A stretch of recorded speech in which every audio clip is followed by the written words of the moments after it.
नमस्कार दोस्तों यदि आप कार्तिक माह में माता तुलसी की पूजा कर रहे हो तो आप उसमें एक और कार्य अपने ऐड कर लीजिए। तो आपके घर में आपकी पूजा का जो फल है वह आपको अनंत गुना मिल जाएगा। माता लक्ष्मी के साथ साथ आपको माता तुलसी की कृपा प्राप्त होगी, क्योंकि कार्तिक मास जो है वो भगवान विष्णु का प्रिय मास बोला जाता है और कार्तिक मास में भगवान विष्णु की पूजा की जाती है, माता तुलसी की पूजा की जाती है और भगवान सूर्य देव की पूजा की जाती है।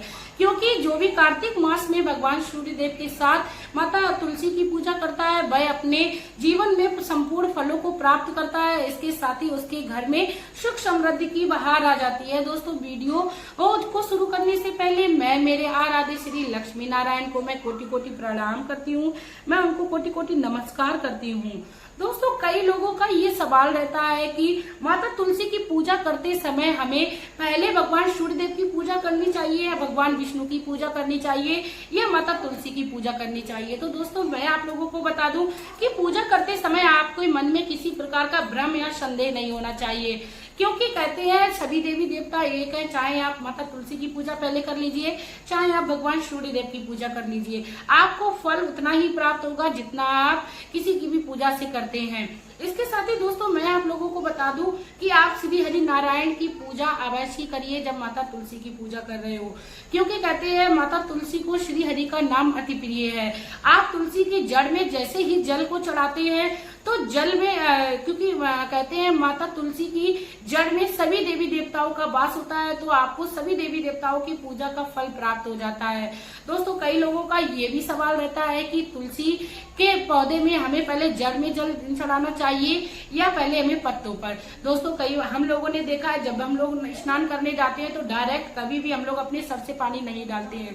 पहले जैसे हम लोग अपने हाथ पैर धुलते हैं उसके बाद अपने सर से पानी डालते हैं, ठीक उसी प्रकार हमें माता तुलसी की जड़ में 3 बार रुक रुक के जल चढ़ाना चाहिए। उसके बाद बचा हुआ जल जो है वो पत्तों पर एक धार से चढ़ाना चाहिए। इतना करने से हमारे जीवन में हमें तुलसी माता की संपूर्ण पूजा की फल का प्राप्त होगा।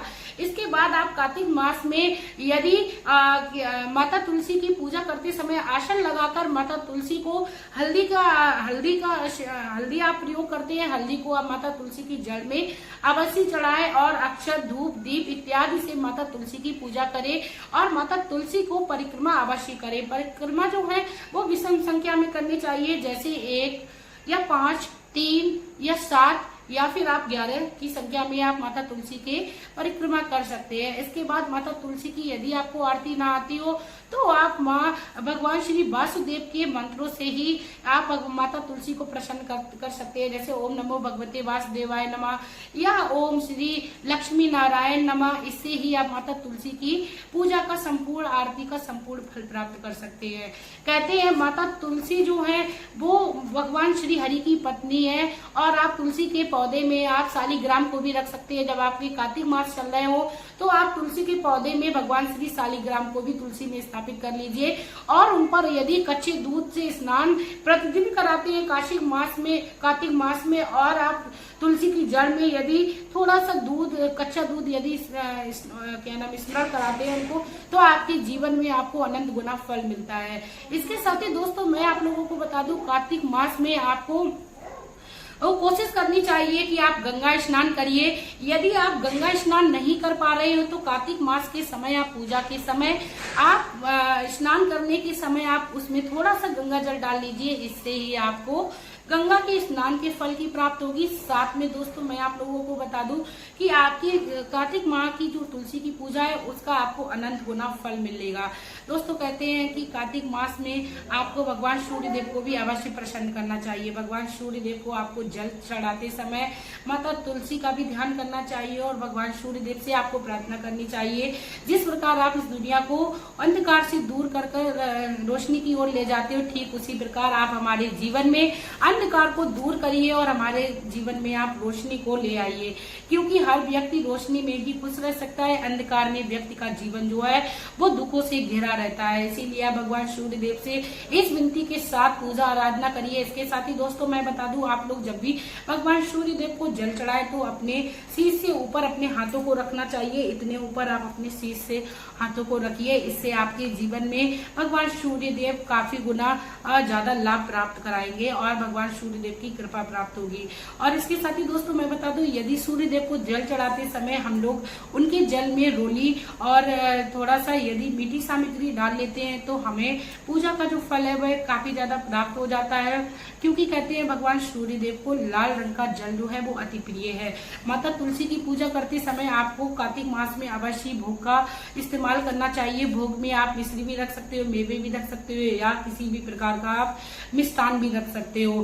दोस्तों कहते हैं माता तुलसी को आपको विधिवत पूजा करनी चाहिए कार्तिक मास में, क्योंकि कार्तिक मास जो है वह तुलसी पूजा के लिए सर्वोत्तम बताया गया है। इसके साथ ही कई सारे लोगों का ये भी सवाल रहता है कि कार्तिक मास में क्या संडे के दिन तुलसी के पौधे को छूना चाहिए। दोस्तों आपको जल नहीं चढ़ाना है, लेकिन आपको दीपदान भी करना है और आप दूर से उनको प्रणाम भी कर सकते हैं। दोस्तों कहते हैं संडे के दिन माता तुलसी को छूना वर्जित बताया गया, उनके पत्तों को भी नहीं तोड़ना चाहिए। इसीलिए आप माता तुलसी को आप संडे के दिन दूर से ही पूजा अर्चना करिए और उनको दीपदान करिए। दीपदान कई लोगों का ये सवाल रहता है कि सुबह में करके ब्रह्म मुहूर्त में इतने समय करना है कि अंधेरा रहे तब तक ही करना है। बिल्कुल ऐसा नहीं करना है। दीपदान आप किसी भी समय कर सकते हो, आप शाम के भी समय में करिए। यदि आपसे संभव हो जाए तो आप दोनों समय में माता तुलसी को दीपदान करिए। कार्तिक मास में यदि आप आटे का दीपक बनाते हैं या मिट्टी का दीपक बनाते हैं तो डेली आपको दीपक जो है वो बदलना पड़ता है, क्योंकि आटे का दीपक या मिट्टी का दीपक सिर्फ और सिर्फ एक बार इस्तेमाल किया जाता है। दोस्तों इसके मैं बता दूं कि आप लोग दीपक जलाते समय किसी भी धातु से बने हुए दीपक का इस्तेमाल कर सकते हैं। इसके साथ दोस्तों मैं आप लोगों को बता दूं कि आप माता तुलसी के पास बैठकर यदि ओम नमो भगवते वासुदेवाय का 21 बार जाप कर लेते हैं तो माता तुलसी आप पर प्रसन्न होकर आपको मनोवांछित फल की प्राप्ति कराएंगी। और कार्तिक मास के चलते आप उनका यदि विधिवत पूजन करते हैं तो आपके जीवन में, आपके घर में, आपके बच्चों में, आपके पति के साथ वह समय बिताने आएंगे और आपके जीवन को सुखमय प्रदान करेंगे।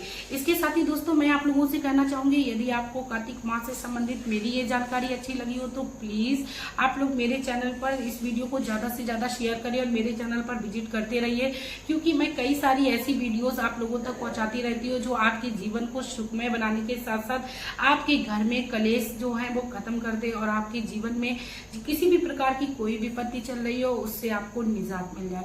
क्योंकि दोस्तों मेरा भी वीडियो बनाने का कई सारी यही एक उद्देश्य रहता है, यदि 10 में से किसी एक व्यक्ति को भी लाभ हो रहा है तो मैं अपने आप को बहुत ही भाग्यवान समझती हूँ, क्योंकि हर व्यक्ति को भगवान ने जीवन दिया है तो भगवान का प्रचार और प्रसार हर व्यक्ति को अपने जीवन में करते रहना चाहिए। क्योंकि कलयुग केवल नाम आधारा सुमर सुमेर नर उतरे पारा।